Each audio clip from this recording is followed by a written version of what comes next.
നടി ആക്രമിക്കപ്പെട്ട സംഭവത്തിൽ അന്വേഷണം ശരിയായ ദിശയിലാണെന്ന് അമ്മ. ആക്രമണമുണ്ടായപ്പോൾ തന്നെ അമ്മ ഇടപെട്ടുവെന്നും പോലീസ് ഇതിനകം തന്നെ പ്രതികളെ പിടിച്ചുവെന്നും ഇന്നസെന്റ് പറഞ്ഞു. സിബി ജോസഫ് ചേരുകയാണ് കൂടുതൽ വിവരങ്ങളുമായി. സിബി, എന്തൊക്കെയാണ് ഇന്ന് നടി ആക്രമിച്ച കേസുമായി ബന്ധപ്പെട്ടുണ്ടായിരിക്കുന്നത്? എന്തൊക്കെയാണ് സമഗ്ര വിവരങ്ങൾ? ഗ്രീഷ്മ, ഇന്ന് രാവിലെ 11 മണി മുതൽ വൈകിട്ട് 4 മണി വരെയാണ് ഇന്ന് എറണാകുളം കൊച്ചി ക്രൗൺ പ്ലാസയിൽ അമ്മയുടെ വാർഷിക പൊതുയോഗം നടന്നത്. ഈ പൊതുയോഗത്തിൽ ഈ കൊച്ചി നടിയെ ആക്രമിക്കപ്പെട്ട സംഭവവുമായി ബന്ധപ്പെട്ട് വിഷയങ്ങൾ ഉള്ളതുകൊണ്ട് തന്നെ ഇതുമായി ബന്ധപ്പെട്ട പുതിയ സംഭവ വികാസന പശ്ചാത്തലത്തിലാണ് എല്ലാവരും ഈ ഒരു പൊതുയോഗത്തിലേക്ക് ഉറ്റുനോക്കിയത്. ഇതുമായി ബന്ധപ്പെട്ടുകൊണ്ട് ഒരു വലിയ ചർച്ച ഈ യോഗത്തിൽ ഉണ്ടായില്ല എന്നാണ് വൈകിട്ട് വിളിച്ചു ചേർത്ത വാർത്താ സമ്മേളനത്തിൽ ഇന്നസെന്റ് എം പി, അമ്മ പ്രസിഡന്റ് ഇന്നസെന്റ് എം പി വ്യക്തമാക്കിയത്. അദ്ദേഹം പറഞ്ഞത് പ്രധാനമായും നടി ആക്രമിക്കപ്പെട്ട കേസിൽ ഈ താരസംഘടന അമ്മ ഇടപെട്ടില്ലെന്ന ഒരു ആരോപണം അടിസ്ഥാനരഹിതമാണ്. ഈ സംഭവം ഉണ്ടായ ഉടൻ തന്നെ താൻ മുഖ്യമന്ത്രിയായും അതോടൊപ്പം തന്നെ DGPയുമായി ബന്ധപ്പെട്ടിരുന്നു. ഇവർ ഈ കാര്യത്തിൽ ഒരു പരസ്യ പ്രസ്താവന വേണ്ട എന്ന് പറഞ്ഞതുകൊണ്ടാണ് തങ്ങൾ ഒരു പരസ്യ പ്രസ്താവനയുമായി അല്ലെങ്കിൽ പരസ്യമായ ഒരു നിലപാടുകളുമായി മുന്നോട്ട് പോകാത്തത്. എന്നാൽ തങ്ങൾ ഈ കാര്യത്തിൽ എല്ലാ നടപടികളും സ്വീകരിച്ചിട്ടുണ്ട്. കൃത്യമായി ഈ കാര്യത്തിൽ ഇടപെട്ടതായും ഇന്നസെന്റ് വ്യക്തമാക്കുകയുണ്ടായി. അതോടൊപ്പം തന്നെ ഈ ആക്രമണം നേരിട്ട നടിയെയും അതോടൊപ്പം തന്നെ ആരോപണം നേരിടുന്ന നടനെയും ദിലീപിനെയും ഉൾപ്പെടെയുള്ളവരെ രണ്ടുപേരും അമ്മയുടെ മക്കളാണ്. അതുകൊണ്ട് ഇവർ രണ്ടുപേരെയും തങ്ങൾ സംരക്ഷിക്കും. തങ്ങൾ ഇവർ രണ്ടുപേരുടെയും വേദന ഉൾക്കൊള്ളുന്നുവെന്നും ഇന്നസെന്റ് വ്യക്തമാക്കുകയുണ്ടായി.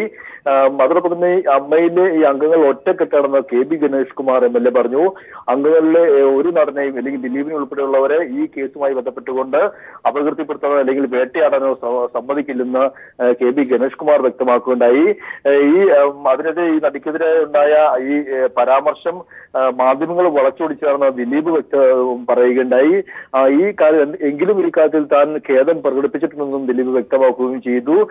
ഇങ്ങനെ ഇത്തരത്തിലുള്ള ഒരു ഈ നടി ആക്രമിക്കപ്പെട്ട സംഭവം യോഗത്തിൽ ഒരു ചർച്ചാ വിഷയമായി ആരെങ്കിലും ഉന്നയിച്ചോ എന്ന ജീവിതത്തിൽ ഇത് ആരും ഉന്നയിച്ചില്ല. ഈ ഒരു കാര്യം ഒരു പരാമർശമായി വരിക മാത്രമാണ് ചെയ്തിട്ടുള്ളത്. എല്ലാവരും ഈ കാര്യത്തിൽ ഒറ്റക്കെട്ടായി നിൽക്കുക മാത്രമാണ് ചെയ്തത്. തങ്ങൾ നടി ആക്രമിക്കപ്പെട്ട സംഭവത്തെ ഒരിക്കലും ലഘൂകരിച്ച് കാണുന്നില്ല. ഇതൊരു വലിയ ഗൗരവമായ വിഷയം തന്നെയാണ്. അതോടൊപ്പം തന്നെ ഇതിന്റെ പേരിൽ ഒരു കുറ്റം അല്ലെങ്കിൽ ഒരു പ്രതി ചേർക്കപ്പെടാത്ത നടനെ ക്രൂശിക്കുന്നത് ശരിയല്ല എന്നും സംഘടന പറയുന്നുണ്ടായി. ഇത്തരത്തിലാണ് ഇന്ന് യോഗം പര്യവസാനിച്ചത്. എന്തായാലും ഈ യോഗത്തിൽ ഒരു വലിയ ചർച്ചാ വിഷയമായി ഈ സംഭവം ഉണ്ടായില്ല എന്നുള്ളതാണ് സത്യാവസ്ഥ.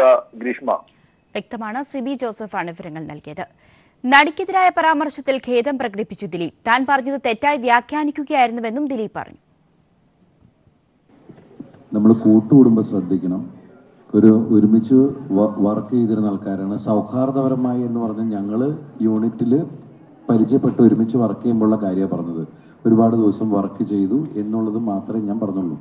അതിനെ വളച്ചൊടിച്ചത് എല്ലാവർക്കും അറിയാം. പിന്നെ അങ്ങനെ ഞങ്ങളെല്ലാവരും ഞങ്ങളുടെ സഹപ്രവർത്തകർക്ക് അങ്ങനെ ഒരു വിഷയം സംഭവിച്ചപ്പോൾ അതിൻ്റെ കൂടെ 100% ആ വേദനയിൽ പങ്കുകൊണ്ട് തന്നെ നിൽക്കുന്ന ആൾക്കാരാണ്. അതിൽ ആ സഹപ്രവർത്തകയ്ക്ക് ഇങ്ങനൊരു വ്യാഖ്യാനം സത്യം പറഞ്ഞ 2 ദിവസമായിട്ട് ഉണ്ടായി. അവരുടെ മനസ്സ് വിഷമിച്ചിട്ടുണ്ടെങ്കിൽ അതിന് ഖേദം പ്രകടിപ്പിക്കുകയും ചെയ്തതാണ്.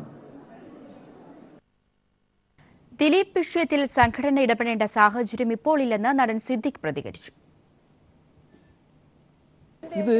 ഇതൊരു സംഘടന ഇടപെടേണ്ട കാര്യമല്ല. ഇപ്പം ഞാൻ പറയും, നമ്മുടെ വീട്ടിലൊരു കുട്ടിക്ക് ഇത് സംഭവിച്ചാൽ എല്ലാ ദിവസവും ഈ വീട്ടുകാർ അച്ഛനും അമ്മയും TV-യിൽ വന്നിരുന്നിട്ട് ആളുകളോട് പറയണോ ഇതിൻ്റെ പിന്നിൽ ഇന്ന ആളാണ്, ഇതിൻ്റെ പിന്നിൽ അങ്ങനെയല്ല ചെയ്യേണ്ടത്. അതിൻ്റെ വേദനിക്കുന്ന ആളുകളാണ് സംഘടനയിലുള്ളത്. ഇതൊക്കെ പിന്നെ നമ്മൾ മനസ്സിലാക്കേണ്ട ഒരു കാര്യം എന്ന് വെച്ച് കഴിഞ്ഞാൽ ഇത് നമ്മുടെ നാട്ടിൽ നടന്നൊരു ക്രൈമാണ്.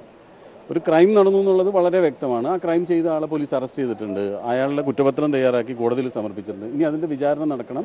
അയാൾ ശിക്ഷിക്കപ്പെടും, കുറ്റവാളിയാണെങ്കിൽ ശിക്ഷിക്കപ്പെടും, അല്ലെങ്കിൽ ഇല്ലായിരിക്കും. അത് നമ്മുടെ ഒരു നാട്ടിൽ നടന്നൊരു നിയമപരമായ ഒരു ഏർപ്പാടാണ്. അപ്പോൾ അതുമായിട്ട് ബന്ധപ്പെട്ട് പോലീസ് ഒരുപാട് പേരെ ചോദ്യം ചെയ്യും, ഒരുപാട് ഊഹാപോഹങ്ങൾ ഉണ്ടാവുമെങ്കിലും നമ്മൾ ആലോചിക്കേണ്ട ഒരു കാര്യം എന്ന് വെച്ച് കഴിഞ്ഞാൽ നമ്മളായിട്ട് എന്തിനാണ്, ഞാൻ പ്രേക്ഷകരോടും കൂടിയാണ് പറയുന്നത്, എന്തിനാണ് നമ്മളായിട്ട് ഒരാളെ കുറ്റവാളിയാക്കാൻ ഇത്രയധികം ശ്രമം നടത്തുന്നത്?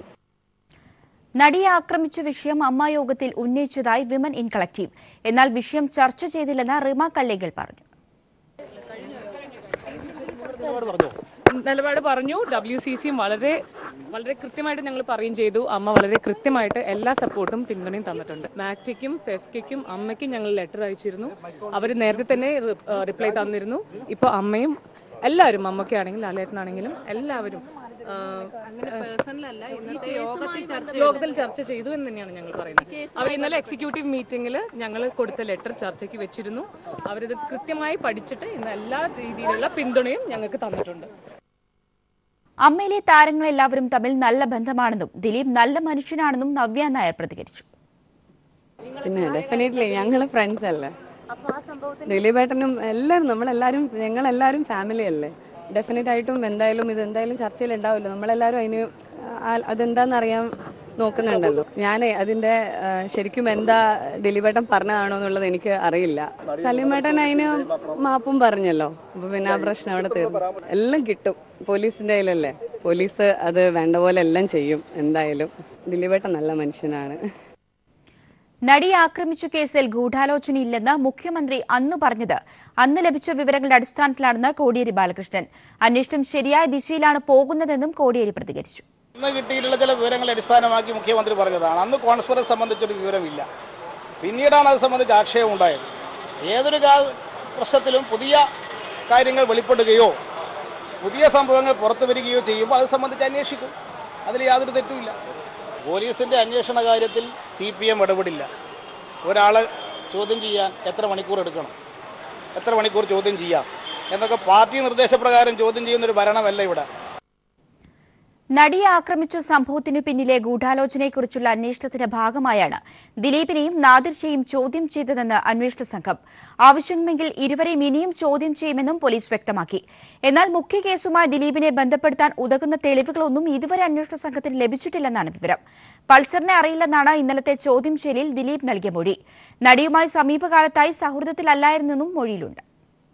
ദിലീപിന്റെ പരാതിയിന്മേൽ മാത്രമല്ല നടിയെ ആക്രമിച്ച സംഭവത്തിന് പിന്നിലെ ഗൂഢാലോചനയെക്കുറിച്ചും അന്വേഷണം പുരോഗമിക്കുന്നുവെന്നാണ് അന്വേഷണ സംഘം അറിയിച്ചിരിക്കുന്നത്. കാര്യങ്ങളിൽ കൂടുതൽ വ്യക്തത വരാനുണ്ടെന്ന് റൂറൽ SP AV ജോർജ് പറഞ്ഞു. അതിനുശേഷം മാത്രമേ ഇരുവരെയും വീണ്ടും ചോദ്യം ചെയ്യുന്നത് സംബന്ധിച്ച് തീരുമാനമെടുക്കൂ എന്നും അന്വേഷണ സംഘം വ്യക്തമാക്കി.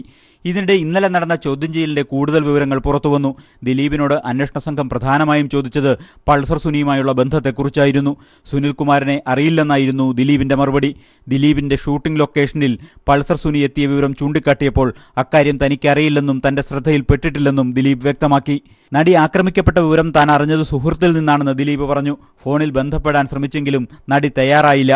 നടിയോട് വ്യക്തിവിരോധമില്ല, എന്നാൽ സമീപകാലത്തായി വലിയ സൗഹൃദമുണ്ടായിരുന്നില്ലെന്ന് ദിലീപ് സമ്മതിച്ചു. വ്യക്തിപരമായ ചില കാരണങ്ങളാലാണിത്. ദിലീപും നാദിർഷയും സമീപകാലത്ത് നടത്തിയ സാമ്പത്തിക ഭൂമി ഇടപാടുകൾ സംബന്ധിച്ചും അന്വേഷണ സംഘം ഇരുവരോടും ചോദിച്ചറിഞ്ഞു. മുഖ്യ കേസിൽ ദിലീപിനെ ബന്ധപ്പെടുത്താനുതകുന്ന തെളിവുകളൊന്നും അന്വേഷണ സംഘത്തിന് ഇതുവരെ ലഭിച്ചിട്ടില്ലെന്നാണ് വിവരം. ഇരുവരുടെയും മൊഴികൾ വിശദമായി പരിശോധിച്ച ശേഷം വൈരുദ്ധ്യമുണ്ടെങ്കിൽ മാത്രമേ അന്വേഷണ സംഘം അടുത്ത ഘട്ടത്തിലേക്ക് കടക്കൂ. News bureau, Kochi. അമ്മ പണത്തിനും പുരുഷ താരങ്ങൾക്കും മാത്രമായി പ്രവർത്തിക്കുന്ന താരസംഘടനയെന്ന് പ്രശസ്ത സാഹിത്യകാരൻ NS മാധവന്റെ ട്വീറ്റ്. അമ്മ പുരുഷ താരങ്ങളുടെയും രണ്ടാം നമ്പർ വനിതാ താരങ്ങളുടേതുമാണെന്ന് അദ്ദേഹം വിമർശിച്ചു. ഭൂമി പ്രശ്നം പറഞ്ഞു തീർക്കാനെത്തിയ PC ജോർജ് MLA തോക്കെടുത്ത് ഭീഷണിപ്പെടുത്തിയതായി പരാതി. കോട്ടയം മുണ്ടയ്ക്കും ഹാരിസൺ എസ്റ്റേറ്റിലെ തൊഴിലാളികൾക്ക് നേരെയാണ് PC ജോർജ് തോക്കെടുത്തത്. അതേസമയം മദ്യപിച്ച ചിലർ തന്റെ നേരെ വന്നപ്പോൾ തോക്കു കയ്യിലുണ്ടെന്ന് കാണിക്കുക മാത്രമാണ് ചെയ്തതെന്ന് PC ജോർജ് പറഞ്ഞു. വ്യാഴാഴ്ച ഉച്ചയോടെ കോട്ടയം മുണ്ടക്കയത്താണ് സംഭവം നടന്നത്. ഹാരിസൺ പ്ലാന്റേഷന്റെ 1-ാം ഡിവിഷന്റെ ഒരു ഭാഗത്ത് ചിലർ കുടിൽ കെട്ടാൻ ശ്രമിച്ചു. ഹാരിസണിലെ തൊഴിലാളികൾ ഇവരെ തടഞ്ഞതോടെ PC ജോർജ് സ്ഥലത്തെത്തി. തുടർന്ന് കുടിൽ കെട്ടിയവർക്ക് ഒപ്പം നിന്ന PC ജോർജ് തൊഴിലാളികളുമായി വാക്കുതർക്കത്തിലായി. ഇതിനിടെ PC ജോർജ് തോക്കെടുത്ത് ഉയർത്തുകയായിരുന്നു.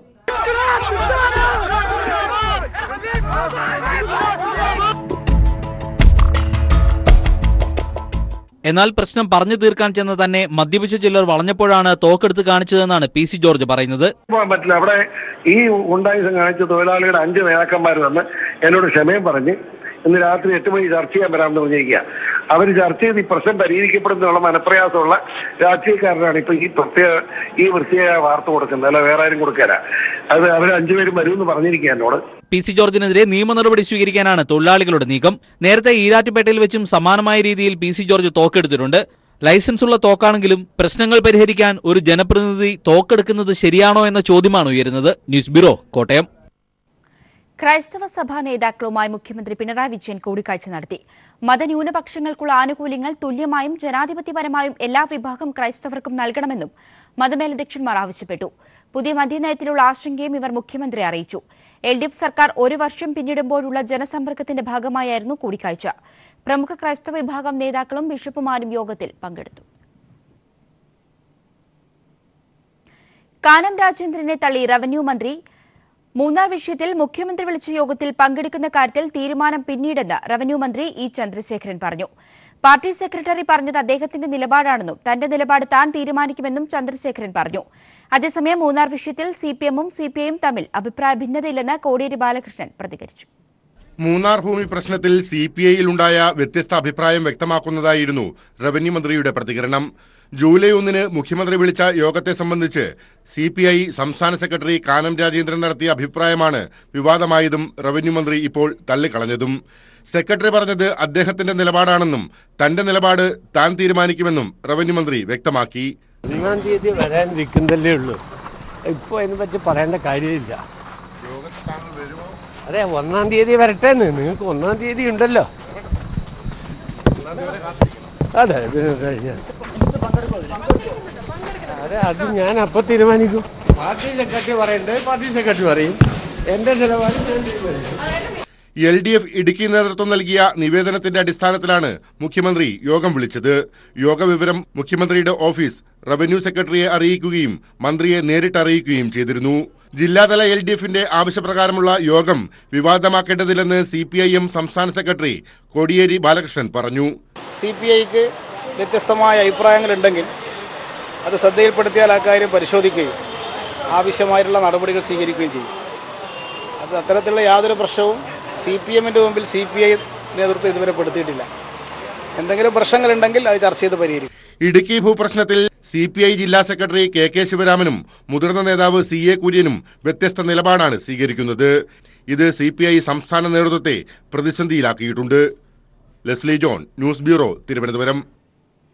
പാർട്ടിയിൽ ഭിന്നതയില്ലെന്ന് കാനം രാജേന്ദ്രൻ. റവന്യൂ മന്ത്രി സർക്കാർ നയമനുസരിച്ചാണ് പ്രവർത്തിക്കുകയെന്നും പാർട്ടി നിലപാട് നേരത്തെ വ്യക്തമാക്കിയിരുന്നെന്നും കാനം പ്രതികരിച്ചു. ഒരു അഭിപ്രായ വ്യത്യാസമില്ല. ഞങ്ങളുടെ പാർട്ടിയുടെ അഭിപ്രായം ഞാൻ പറഞ്ഞു. പാർട്ടിയുടെ അഭിപ്രായം പാർട്ടി ഇന്നലെ പറഞ്ഞു. അതിൽ കൂടുതൽ പുതിയൊരു കാര്യവും പറയാനില്ല. ഗവൺമെൻറ്റിൻ്റെ കാര്യം ഗവൺമെൻറ്റല്ലേ തീരുമാനിക്കണം. അതെന്താണെന്ന് നിങ്ങൾ 1-ാം തീയതി വരെ വെയിറ്റ് ചെയ്യുക, അത് കഴിഞ്ഞാൽ അറിയാം. ഇല്ല, ഞങ്ങളങ്ങനെ ഗവൺമെൻറ്റിൻ്റെ പൊതു പോളിസിയുടെ കാര്യങ്ങളല്ലാതെ ഓരോ ദിവസവും രാവിലെ എഴുന്നേറ്റ് പാർട്ടി സെക്രട്ടറിയോട് ചോദിച്ചു ഞാൻ ദിനചര്യകൾ ആരംഭിക്കട്ടെ എന്ന് ചോദിച്ച് ചെയ്യുന്ന ഒരു സംവിധാനം ഈ പാർട്ടിയിലില്ല. സംസ്ഥാനത്ത് വികസന പ്രവർത്തനങ്ങൾക്ക് എതിരു നിൽക്കുന്ന വിവാദ വീരന്മാർക്കെതിരെ മുഖ്യമന്ത്രി. പ്രത്യേക മാനസിക നിലയുള്ള വിവാദ വീരന്മാരുടെ വ്യാമോഹം മനസ്സിൽ വെച്ചാൽ മതിയെന്നും അത്തരക്കാരുടെ വിവാദങ്ങൾക്ക് വഴങ്ങിക്കൊടുക്കാൻ സർക്കാർ തയ്യാറല്ലെന്നും മുഖ്യമന്ത്രി വ്യക്തമാക്കി. കൈക്കൂലിക്ക് കുപ്രസിദ്ധി ആർജിച്ച സർക്കാർ ഓഫീസുകളിൽ സർക്കാർ നിരീക്ഷണം ശക്തമാക്കുമെന്നും അദ്ദേഹം പറഞ്ഞു. കേരള സെക്രട്ടേറിയറ്റ് എംപ്ലോയീസ് അസോസിയേഷന്റെ 44-ാം വാർഷിക സമ്മേളനം ഉദ്ഘാടനം ചെയ്ത് സംസാരിക്കുകയായിരുന്നു മുഖ്യമന്ത്രി. ഉപരാഷ്ട്രപതി തിരഞ്ഞെടുപ്പ് ഓഗസ്റ്റ് 5-ന് നടക്കും. വോട്ടെണ്ണലും ഫലപ്രഖ്യാപനവും അന്ന് തന്നെയുണ്ടാകും. ജൂലൈ 18 വരെ നാമനിർദ്ദേശ പത്രിക സമർപ്പിക്കാം. വോട്ടെടുപ്പ് രാവിലെ 10 മുതൽ വൈകുന്നേരം 5 മണി വരെയായിരിക്കും. പുതിയ ഉപരാഷ്ട്രപതി ഓഗസ്റ്റ് 11-ന് ചുമതലയേൽക്കും. പാർലമെന്റ് അംഗങ്ങൾ അടങ്ങിയ ഇലക്ടറൽ കോളേജാണ് പുതിയ ഉപരാഷ്ട്രപതിയെ തിരഞ്ഞെടുക്കുന്നത്. നിലവിലെ ഉപരാഷ്ട്രപതി ഹമീദ് അൻസാരിയുടെ കാലാവധി ഓഗസ്റ്റ് 10-നാണ് അവസാനിക്കുന്നത്. ഉമ്മൻചാണ്ടിയുടെ നേതൃത്വത്തിൽ നടന്ന UDF-ന്റെ ജനകീയ മെട്രോ യാത്രയ്ക്കെതിരെ പോലീസ് കേസെടുത്തു. മെട്രോ ചട്ടങ്ങൾ ലംഘിച്ചുവെന്ന് കണ്ടെത്തിയ KMRL അധികൃതരുടെ പരാതിയിലാണ് സംഘാടകർക്കെതിരെ കേസെടുത്തത്. ഈ മാസം 20-ന് നടന്ന UDF-ന്റെ മെട്രോ യാത്ര 2002-ലെ മെട്രോ റെയിൽ ആക്ട് പ്രകാരം ചട്ടങ്ങൾ ലംഘിച്ചുവെന്ന് KMRL കണ്ടെത്തിയിരുന്നു. തുടർന്ന് KMRL ഫിനാൻസ് വിഭാഗം ഡയറക്ടറുടെ നേതൃത്വത്തിൽ സ്റ്റേഷൻ കൺട്രോളർമാർ അടങ്ങിയ സമിതിയുടെ റിപ്പോർട്ടിന്മേൽ നിയമ നടപടി ആവശ്യപ്പെട്ട് ആലുവ പോലീസിൽ പരാതി നൽകുകയായിരുന്നു. ഈ പരാതിയിലാണ് ആലുവ പോലീസ് കേസെടുത്തത്. അന്താരാഷ്ട്ര നിലവാരത്തിൽ നിർമ്മിച്ച മെട്രോ സ്റ്റേഷൻ പരിധിയിൽ ബഹളം വെച്ചാൽ പോലും 200 രൂപ പിഴയും അതിക്രമിച്ചു കയറുകയോ ഉദ്യോഗസ്ഥരുടെ ജോലികൾ തടസ്സപ്പെടുത്തുകയോ ചെയ്താൽ 5000 രൂപ വരെ പിഴയും 6 മാസം വരെ തടവും വരെ ലഭിക്കാവുന്ന ഗുരുതരമായ വകുപ്പുകളാണുള്ളത്. പരമാവധി 975 പേർക്ക് കയറാവുന്ന മെട്രോയിൽ 1500ഓളം പേരാണ് ഇരച്ചു കയറിയത്. തുടർന്ന് ആദ്യ മെട്രോയിൽ യാത്ര ചെയ്യാതെ രണ്ടാമത്തെ മെട്രോ ട്രെയിനിലാണ് ഉമ്മൻചാണ്ടിക്ക് യാത്ര ചെയ്യാനായത്. ഇവയുടെ CCTV ദൃശ്യങ്ങളുടെ കൂടി അടിസ്ഥാനത്തിലാണ് സമിതി വിശദമായ റിപ്പോർട്ട് സമർപ്പിച്ചിരുന്നത്. മെട്രോ ലൈൻ അസിസ്റ്റന്റ് സൂപ്രണ്ടിന്റെ പരാതിയിലാണ് ജനകീയ മെട്രോ യാത്ര സംഘടിപ്പിച്ചവർക്കെതിരെ കേസെടുത്തിരിക്കുന്നത്. Ernakulam DCC president TJ Vinod ഉൾപ്പെടെയുള്ളവർ നിയമ നടപടി സ്വീകരിക്കേണ്ടി വരും. ഉമ്മൻചാണ്ടി, രമേശ് ചെന്നിത്തല, MM ഹസൻ തുടങ്ങി മെട്രോയിൽ യാത്ര ചെയ്തവർക്കെതിരെയും നടപടി ഉണ്ടായേക്കും. News bureau, Kochi. തുറസായ മലമൂത്ര വിസർജന രഹിത രാജ്യമായി ഇന്ത്യയെ മാറ്റുമെന്ന സർക്കാർ പ്രഖ്യാപനത്തിനിടെ സ്വന്തം മണ്ഡലത്തിൽ തുറസായ മലമൂത്ര വിസർജനം നടത്തി കേന്ദ്രമന്ത്രി. ബീഹാറിലെ ചമ്പാരൻ മണ്ഡലത്തിലെ സന്ദർശനത്തിനിടെ സുരക്ഷാ ഉദ്യോഗസ്ഥരെ കാവൽ നിർത്തിയുള്ള മന്ത്രിയുടെ പരസ്യ മൂത്ര വിസർജനം സോഷ്യൽ മീഡിയയിൽ വൈറലായി. സ്വച്ഛ് ഭാരത് മിഷൻ വിജയമെന്ന് സർക്കാർ അവകാശപ്പെടുമ്പോഴും ബീഹാറിൽ ഉൾപ്പെടെ പല സംസ്ഥാനങ്ങളിലും ശൌചാലയം നിർമ്മിക്കാൻ സർക്കാരിന് കഴിഞ്ഞിട്ടില്ല. ബീഹാറിലെ ചമ്പാരൻ മണ്ഡലത്തിൽ സന്ദർശനം നടത്തവേ മൂത്രശങ്ക തോന്നിയതോടെയാണ് കേന്ദ്രമന്ത്രി രാധാമോഹൻ സിംഗിന്റെ സോഷ്യൽ മീഡിയ കഷ്ടകാലം തുടങ്ങിയത്. ബീഹാറിലെ സ്വന്തം മണ്ഡലം കൂടിയായ കിഴക്കൻ ചമ്പാറിലെ മോട്ടിഹാരി ഗ്രാമപാതയിൽ വാഹനം നിർത്തിയ കൃഷിമന്ത്രി വഴിയരികിലെ കെട്ടിടത്തിന് സമീപത്തെത്തി കാര്യം സാധിച്ചു. എന്നാൽ പരസ്യമായി മൂത്രമൊഴിക്കുന്ന മന്ത്രിയും സുരക്ഷയൊരുക്കുന്ന ഉദ്യോഗസ്ഥരും ക്യാമറയിൽ കുടുങ്ങി. ദൃശ്യങ്ങൾ സോഷ്യൽ മീഡിയയിൽ പ്രചരിച്ചതോടെ വൻ വിമർശനത്തിന് വഴിയൊരുക്കി വൈറലായി. വൃത്തിയും വെടുപ്പുമുള്ള ഇന്ത്യ എന്ന സന്ദേശവുമായി സർക്കാർ നടപ്പാക്കുന്ന സ്വച്ഛ് ഭാരത് മിഷന്റെ അംബാസഡർമാരായി കേന്ദ്രമന്ത്രിമാരെ തന്നെ പ്രധാനമന്ത്രി നിയോഗിച്ചിരുന്നു. ഇതിനിടയിലാണ് 4 തവണ ലോക്സഭാംഗവും RSS സ്വയം സേവകവുമായിരുന്ന രാധാമോഹൻ സിംഗിന്റെ പരസ്യ മൂത്രമൊഴിക്കൽ സോഷ്യൽ മീഡിയയിൽ വൈറലായത്. 2019ഓടെ തുറസായ സ്ഥലങ്ങളിൽ മലമൂത്ര വിസർജനം നടക്കാത്ത രാജ്യമായി ഇന്ത്യയെ മാറ്റുമെന്ന പ്രഖ്യാപനത്തിനുള്ള പദ്ധതി ഇപ്പോഴും ചോദ്യനിഴലിലാണ്. സ്വച്ഛ് ഭാരത് മിഷൻ വിജയമെന്ന് സർക്കാർ അവകാശപ്പെടുമ്പോഴും ബീഹാറിൽ ഉൾപ്പെടെ പല സംസ്ഥാനങ്ങളിലും ആവശ്യത്തിന് ശൌചാലയം നിർമ്മിക്കാൻ പോലും സർക്കാരിന് കഴിഞ്ഞിട്ടില്ല. ജലത്തിന്റെയും ഓടയുടെയും അഭാവം മൂലം മധ്യപ്രദേശിലും UPയിലും നിർമ്മിച്ച പല ശൌചാലയങ്ങളും ഉപയോഗരഹിതവുമാണ്. ഇതിനിടയിലാണ് സ്വന്തം മണ്ഡലത്തിൽ തന്നെ ശൌചാലയത്തിന്റെ അഭാവം കൊണ്ട് കേന്ദ്രമന്ത്രിക്ക് തുറസായ മൂത്രവിസർജനം നടത്തേണ്ടി വന്നത്. News bureau, Delhi. നാളെ അർദ്ധരാത്രി മുതൽ രാജ്യത്ത് ചരക്ക് സേവന നികുതി സമ്പ്രദായം നിലവിൽ വരും. പാർലമെന്റിലെ സെൻട്രൽ ഹാളിൽ നടക്കുന്ന ചടങ്ങിൽ പ്രധാനമന്ത്രി നരേന്ദ്രമോദി ഔദ്യോഗിക പ്രഖ്യാപനം നടത്തും. ചടങ്ങ് കോൺഗ്രസ്, തൃണമൂൽ കോൺഗ്രസ് തുടങ്ങിയ പ്രതിപക്ഷ പാർട്ടികൾ ബഹിഷ്കരിക്കും. മനോധർമ്മം അനുസരിച്ച് MP-മാർക്ക് പങ്കെടുക്കാമെന്നും പാർട്ടി MP-മാർക്ക് വിപ്പ് നൽകിയിട്ടില്ലെന്നും CPM general secretary Sitaram Yechury പറഞ്ഞു.